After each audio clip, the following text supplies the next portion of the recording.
Attention, please. The ordinary train number 255 So we're going to be taking a little trip outside the city today. So right now I am at Thonburi Station, right here in Bangkok. It's a little train station that's kind of tucked away in the middle I don't want to say in the middle of nowhere because it's not in the middle of nowhere, but you do need to look for this place to find it. You're just not going to happen to stumble upon it if you're on the normal tourist track. So today we're headed to Kanchanaburi. Got to pause for a quick post-production note. The name of the city is Kanchanaburi. At various points through this video, I am going to mispronounce it live. Sorry, it just happened. So there's a few ways you can get out there. It's about 2.5 to 3 hours outside of Bangkok. There's a couple ways to get there. First is you can hire a private car to go out there, but that's expensive. I'm not doing all that. You can take several buses. You can either get like a normal like coach-sized bus or one of those little vans that take you from the station of Bangkok to Kanchanaburi, or you can do what we're doing right now, and that is take a train. So this train right here is a commuter train that goes from here. It doesn't stop in Kanchanaburi. It goes on to I forget exactly where, but it does stop in Kanchanaburi. Tickets are about 100 baht, pretty reasonable. But the trick is you have to buy them here. You cannot buy them online. You have to actually show up to the train station in order to get them. So right now our train leaves in about half an hour. So we're just gonna sit here, chill, wait, and hopefully board when it comes.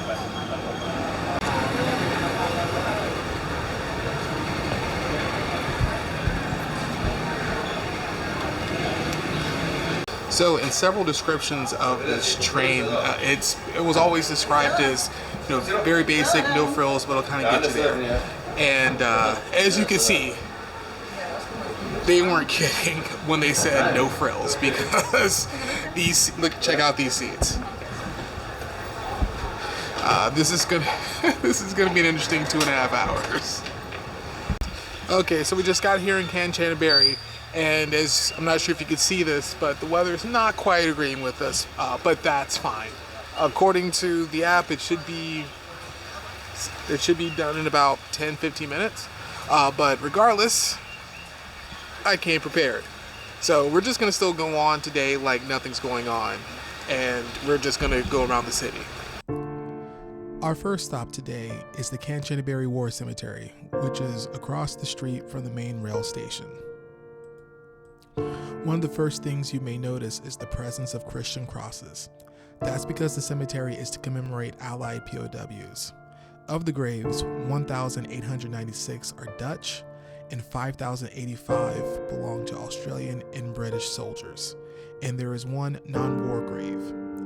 There are also 124 graves marking unidentified soldiers as well.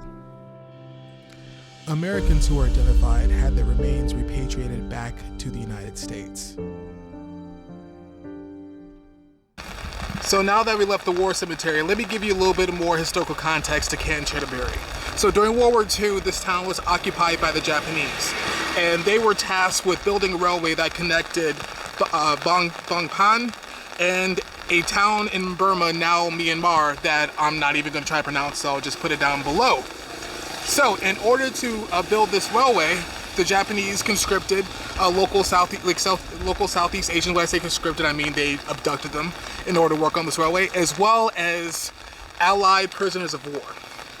It is estimated over half of the workers died while building this railway. And this railway ended up connecting Bangkok, Thailand to Rangoon over in Burma, or now Myanmar. So again, over half the people died creating this railway, which is officially known as the Burma Railway, or as it's more infamously known as the Death Railway. So, as a tourist destination, Kanchanaburi is famous for two things. The first, as I said, it's the tourism around the Death Railway, more specifically a famous bridge, which we will get to a little bit later on today. as well as this is a home base of sorts for people like who are more outdoorsy and that go like about an hour or two further north for a bunch of the national parks. We're not going to the national parks. We're here for the history today. I just wish that the weather would just be a little bit more nice, but hey, I made the decision to come here during rainy season, and of all my travels, I've been very fortunate with weather, so I think I can get past one rainy day. The weather wasn't letting up, so I decided now would be a good time just to have a little lunch at a nice little local spot. I do not remember the name of the place. After lunch, our next stop was the JEATH War Museum. Now, it's a little confusing because Kanchanaburi has two JEATH museums. There is the World War II and JEATH War Museum, and then there is the JEATH War Museum, which we'll also see a little bit later on. JEATH is an acronym that stands for the primary nationalities involved in the construction of the Death Railway: Japan, England, a single A for America and Australia, Thailand, and Holland. This particular museum that we're visiting, the World War II and JEATH War Museum, is by the infamous River Kwai Bridge. It contains exhibits not only on the construction of the death rail, but of also general World War II era memorabilia such as helicopters, planes, cars, and other items. Going through the museum, on the floor are red arrows that guide you to go into the correct direction and the correct flow. So I've actually been walking on this same street for the better part of a good 30 minutes before I got to the museum, and you can tell I am about to reach kind of one of the main tourist attractions because check this out. We got the markets, vans, all the souvenir stations, everything you would associate with a major tourist attraction, which we are about to come up on right now as soon as we turn this corner. Right here, this is the River Kwai Bridge. One of the main reasons this town ended up on the tourist track years after World War II.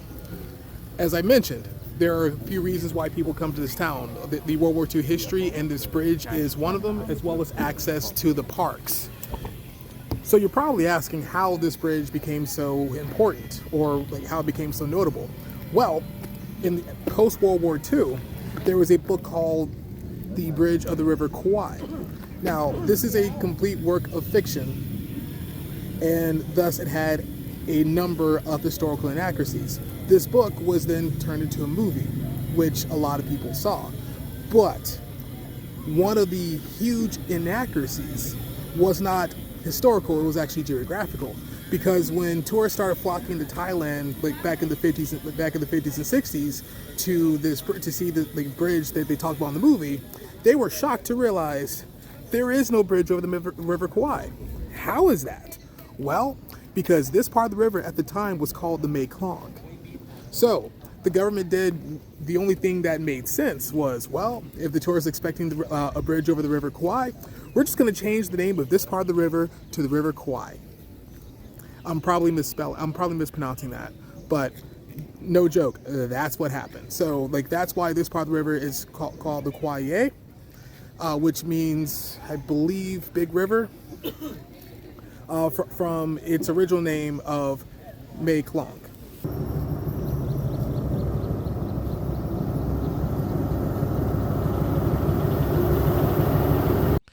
Now that the train has passed, I need to tell you what happened to this infamous railway. Most of it was dismantled shortly after the war. Currently, the first 130 kilometers or 81 miles of the line in Thailand still remain. This line is still active, and this is the one that we took, which goes as far north as Nam Tak. Okay, so after a grab outside of the main part of the town, now we're at Wat Tham Khao Pun. It is one of the Buddhist temples here. It's one of few with a little bit of a twist. Let's go ahead and check it out. Yeah, take a look at my man there, that statue. He's pointing us in the direction that we need to go. Yes, we're gonna go down. So, this temple has 9 rooms with Buddhist and Hindu shrines. Of all the cave temples in Kanchanaburi, this is the most accessible. But you still have to do some work. There's still a bunch of stairs, small passageways, wet grounds, make sure you don't fall, slip and fall, and also you may see some bats just chilling there. They make a lot of noise, but at least for me, they were pretty much harmless. Honestly, I kind of thought about turning around because I didn't know where the end of this was, but I was committed to this at this point, so no matter how far this is going, I was just gonna have to deal with it. And we're there. We're almost there. And here we are, the place that we were trying to get to this entire time. So yes, this is Buddha. We went all the way down this cave just to see this Buddha down here. There's a few caves full of Buddhas. If we have time tomorrow, we'll have a chance to check out a few more. That's about an hour outside of Kanchanaburi. But yeah, like the little montage I put in there, it doesn't really describe what I had to go through. I had to take off my backpack at a few points because the narrowways were so small that I couldn't get through with it on, and I barely got through, even without it. But what can you say? This is pretty nice. Worth the trip. And of course, getting out was a heck of a lot easier than going in. I mean, coming out was just stairs. It was just stairs coming out. I can handle stairs all day, every day. But those little crevices and all those things I went through, stairs, little things to get down there to get down there, man, that wasn't nothing to play with. I was actually worried I had to go back through there. But whew. So now we're going to the second JEATH Museum that I alluded to earlier, which operates on the grounds of a local temple. This museum has reconstructions of bamboo huts used by the POWs as shelter, as well as it contains various photographs taken during the war, drawings, and paintings by the POWs, maps, weapons, and other war memorabilia. There's also an undetonated bomb that was dropped on the bridge over the River Kwai that is prominently featured as well. Alright, just only got a couple more things to see today. Hopefully that was the last bit of the somber part of today. But my spirits are already being lifted already. So we're right across the street from the museum we just left. Again, there's 2 JEATH museums. We just left the second one, which is not. So the first one we went to was over by the bridge over the River Kwai Bridge. The second one is on the other side of Kanchanaburi. But across the street from the second one is this temple. I am blanking on the name right now. It's pretty long. I'm pretty sure I'll just drop it at the bottom of the screen. You'll see here. But yes, this is beautiful. Honestly, I don't really have a whole lot of historical or cultural context to give you here. I just really like the way this thing looks, and I just wanted to just marvel at it for a little while. Hopefully you're doing the same thing. So here is the Kanchanaburi Skywalk. I shouldn't have to explain exactly what it is. You can see it. So the plan was to finish out the day here, take the skywalk around this time as sunset's about to start happening in about 30 minutes or so. Problem is, it's closed. Why it's closed, I don't know. It may have something to do with the weather, or they're just closed today. I don't know. So that was a little disappointing, but I can't really be too mad because, you know, this is still just a good view. What you're seeing does not at all do this justice at all here. So that really concludes today's adventure in Kanchanaburi. I'm going back to Bangkok tomorrow morning. I was gonna stay around a little bit longer, but I checked some of the things I kind of want to stick around to do. I'm like, not sure if I want to stick around just to do 2 things, especially since one of them involves more caves, and it's about an hour outside the city. And logistically, I can make it work, but the question is, do I have that kind of energy? I do, but do I want to? Probably not. But today's been fun, and because one of the main reasons is this kind of gets me back to what I enjoy doing, just going to a place. I actually did my research this time, going to a place and just checking out the highlights and experiencing it for myself. When I tell you today I was in my element, I was in my element today. Anyway, so until next time, I'll catch you later.